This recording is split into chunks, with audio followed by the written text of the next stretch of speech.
مرحبا پاک وطن پاکستان۔ سرکار مدینہ صلی اللہ تعالی علیہ وآلہ وسلم نے ارشاد فرمایا، دوزخیوں میں دو جماعتیں ایسی ہیں جنہیں میں نے اپنے عہد مبارک میں نہیں دیکھا، یعنی آئندہ پیدا ہونے والی ہیں۔ ان میں سے ایک جماعت ان عورتوں کی جو کپڑے پہننے کے باوجود ننگی ہوں گی، دوسروں کو اپنی حرکتوں کے ذریعے بہکانے والیاں، خود بھی بہکی ہوئی، ان کے سر بختی اونٹوں کی طرح ایک طرف جھکی ہوئی کوہان کی طرح ہوں گے، وہ جنت میں داخل نہ ہوں گی اور نہ اس کی خوشبو پائیں گی، حالانکہ جنت کی خوشبو اتنی یعنی بہت دور سے محسوس ہونے والی ہے۔ تو اب یہ حدیث پاک سامنے رکھ کر غور کیجئے کہ ایسی غیر شرعی لباس میں ملبوس عورت کی طرف نظر کرنا حرام اور لعنتی فعل ہے۔ یہ آپ کو سمجھانا چاہتا تھا۔ رسول کریم صلی اللہ تعالی علیہ وسلم نے بے پردگی کی طرف دیکھنے والے اور جس کی بے پردگی کی طرف دیکھا گیا لعنت فرمائی ہے۔ یہ ایک اصول بیان ایک طریقہ بیان کر رہا ہوں، اسلامی طرز معاشرہ، اور بنیاد کیا میں نے عرض کی، وہ ہے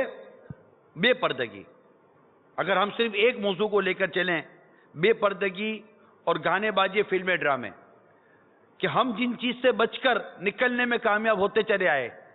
وہی چیزیں آج ہمارے معاشرے کے اندر، ہمارے گھروں کے اندر ٹی وی کے ذریعے داخل ہو گئی، جس سے بے پردگی اور بدقسمتی کے ساتھ موسیقی، یہ دو چیزیں خاص طور پر آج ہم چلتے پھرتے، ہماری بسوں میں موسیقی، بے پردگی، ہماری بازاروں میں موسیقی، بے پردگی، گھروں میں موسیقی، بے پردگی،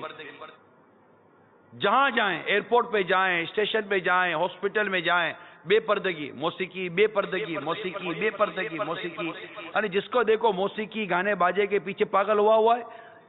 یا پھر بے پردگی کے پیچھے پاگل ہوا ہے۔ بے حیائی، بے پردگی، بے حیائی، ان سب کو آپ ایک ساتھ ملا کر چلیں۔ یہ ہمارے معاشرے میں کیسے داخل ہو گئی، کیسے ہمارا بچہ ان گندگی کا عادی بن گیا، اس کا جائزہ اب آپ خود لیجئے۔ حضرت انس رضی اللہ تعالی عنہ سے منقول ہے، جو شخص کسی گانے والی کے پاس بیٹھ کر گانا سنتا ہے، قیامت کے روز اللہ اس کے کانوں میں پگھلا ہوا سیسا اونڈیلے گا۔ موسیقی یہ دل میں نفاق پیدا کرتی ہے، موسیقی سے کبھی اتفاق اور اتحاد نہیں آ سکتا، یعنی اتحاد، اتفاق و محبت یہ اللہ تبارک و تعالیٰ کی فرما برداری کے ذریعے مل سکتی ہے، اس کی نافرمانی کے ذریعے نہیں مل سکتی۔ بے پردگی، موسیقی، گانا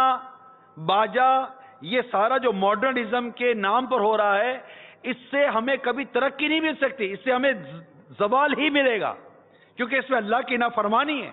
اللہ کی نافرمانی کے ذریعے جو بھی کوئی کرنے کے لیے جائے گا، اس سے منہ کی کھانی پڑے گی، اور اس کے متعلق باقاعدہ روایتیں موجود ہیں۔